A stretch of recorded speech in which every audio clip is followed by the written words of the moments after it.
Lil Scoom and Bloodhound Lil Jeff were making noise in the drill scene, but then they both ended up getting killed exactly a month apart from each other. Fans have no idea how wild and brutal the story behind the scenes really is though, so today we're breaking the whole thing down. On July 8, 2024, the Chicago PD responded to a shooting on 89th and Langley and found Lil Scoom on the street with 2 gunshots in his chest. He was rushed to the hospital, but by the time he got there, it was already too late and Scoom was pronounced dead. While the doctors were trying to save Scoom, the cops were getting into a shootout with the dude who allegedly killed him. When the cops rode up on the scene where Scoom was shot, they spotted a dude leaving on foot with a gun. The cops tried to chase the dude down, but he upped his strap and started shooting at them. They even called in a SWAT team to help catch the shooter, but he still ended up getting away. Lil Scoom wasn't the only one who got hit up though.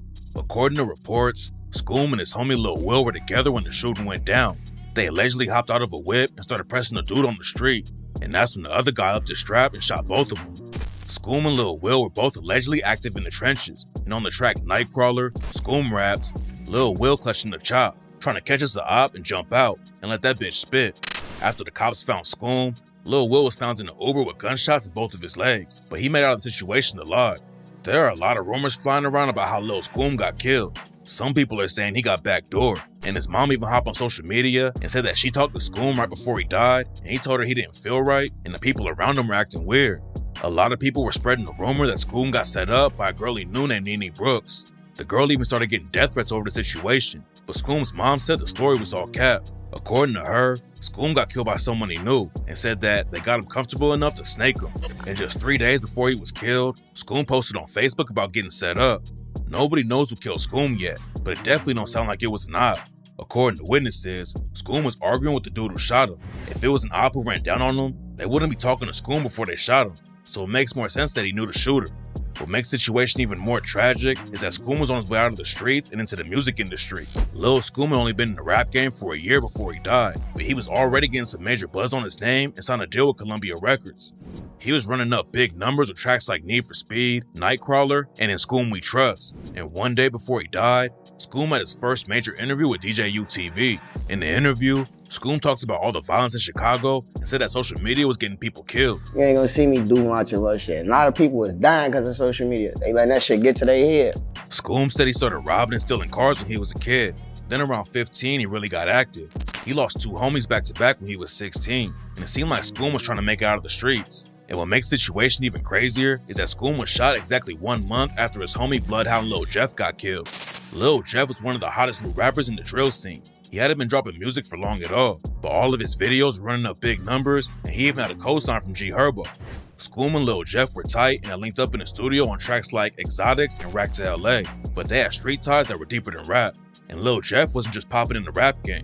He was allegedly one of the most active shooters in the city. Lil Jeff repped the Bloodhounds on the east side of Chicago, and rumors are flying that he was killed over their beef with a set called Trap City. The Bloodhounds are more like a click-up between different sets, and some dudes from Trap City used to claim it too.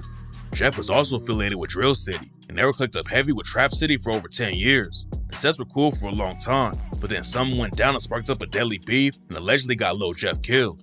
It's not clear how it all started, but rumors say that a dude from Trap City named Lil set up a Drill City Bloodhound affiliate named Z Money. Rumors say that the whole situation started over a stolen gun, and Z Money ended up getting killed. According to police, Z Money was shot in Avalon Park while he was trying to run away from someone who was shooting at the car he was waiting in.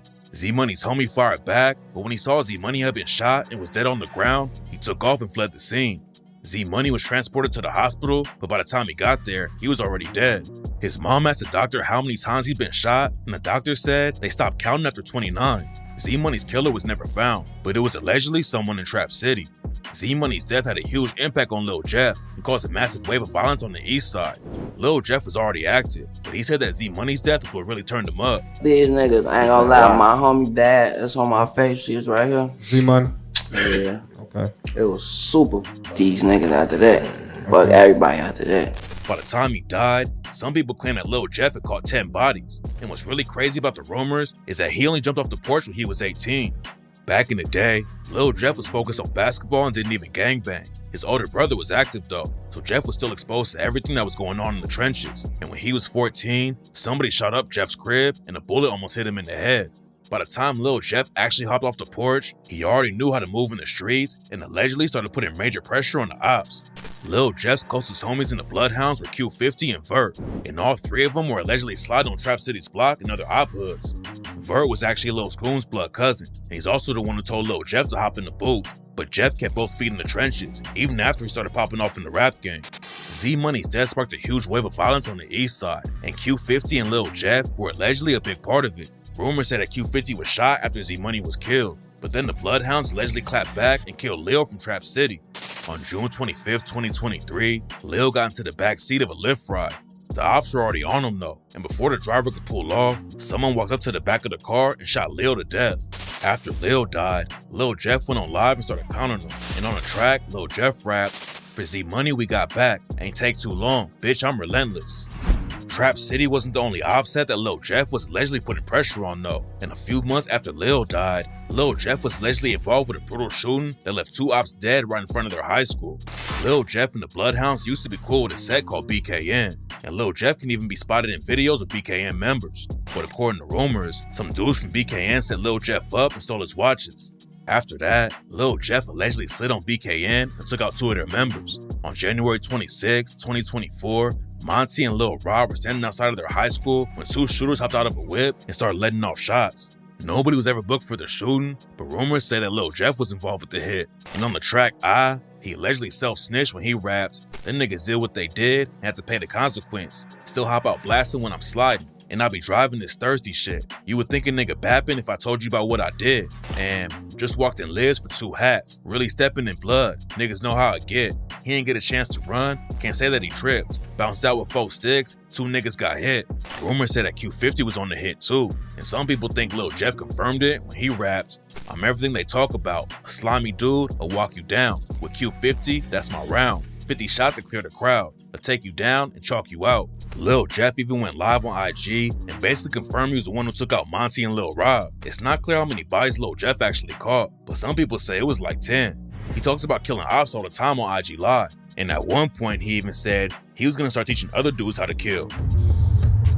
"I'm taking the killing school. Class start next week. You gotta at least have 2 bodies though, for I ain't coming with no, if you ain't got shit, I can't work with no beginners for." The Bloodhounds beef with Trap City is probably the most active right now, but they've also got issues with a set called A-Tray Mob, and rumors said that Q50 and Lil Jeff took out a dude from their hood named Khalil. Khalil was in an alley near the 10800 block of South Indiana Avenue when he was shot in the neck. He was rushed to the hospital in critical condition, but later died from his injuries. There aren't a lot of details about what happened to Khalil, but after he died, Lil Jeff went on IG Live and said he had 11 bodies now. Fuck that shit, it's 11. Back in March 2024, Q50 said he had killed 7 dudes. Then after Khalil was murdered, Q50 went on Facebook and said his score was up to 8. Nobody knows how many bodies Lil Jeff actually had, but what happened next proved that he wasn't just rapping and talking about sliding on the ops. On June 8, 2024, Lil Jeff and some other alleged Bloodhound affiliates slid into Trap City's hood and started letting off shots. It's not clear exactly how it went down, but this is the story according to some sources.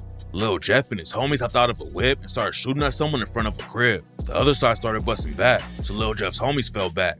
Lil Jeff didn't back down though, even with the shots coming at him, and he started chasing the dude right up to the front of the house. That's when someone inside the crib came out and started shooting Lil Jeff.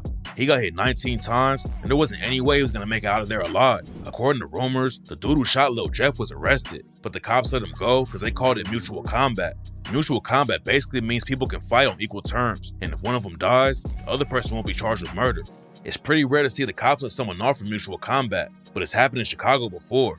Back in 2021, 2 sets of the Four Corner Hustlers got into a shootout and 5 of them were arrested, but the cops let them all go. After Lil Jeff was killed, Vert allegedly put up a memorial for him. Then right after it got put up, some dudes from A-Tray Mob came through and destroyed it.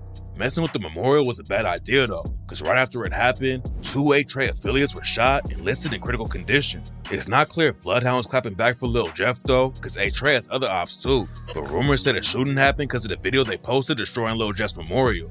Lil Scoom also posted back-to-back Instagram stories about Lil Jeff after he died, showing photos of them together with the caption, "Damn brother, this shit don't feel real," and "I love you, I'm gonna be with you real soon," which is pretty tragic since Scoom would be dead about a month later.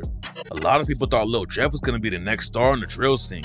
He was running up big numbers every time he dropped, and his name was buzzing everywhere even though he'd only been dropping music for a little while before he died. But while fans were rocking with the music, a big reason Lil Jeff had so many eyes on him was because of how wild he was. He was always going live on IG dissing the ops and talking about how many bodies he had. And when Lil Jeff went on DJ UTV for an interview with Q50 and Vert sitting next to him, they went viral again for breaking down the Percocet and snoring it in the middle of the interview. If Lil Jeff focused on the music, he could have been big. Adam22 from No Jumper said that right before Lil Jeff died, they were talking about getting an interview set up, which would have put way more eyes on Lil Jeff. Lil Scoom and Lil Jeff both had a lot of potential to make it into the rap game, but now we'll never get to see him blow up. Drill fans usually follow what's going on in the south side of Chicago, but right now the east side is really heating up, and unfortunately the violence is probably about to get even worse.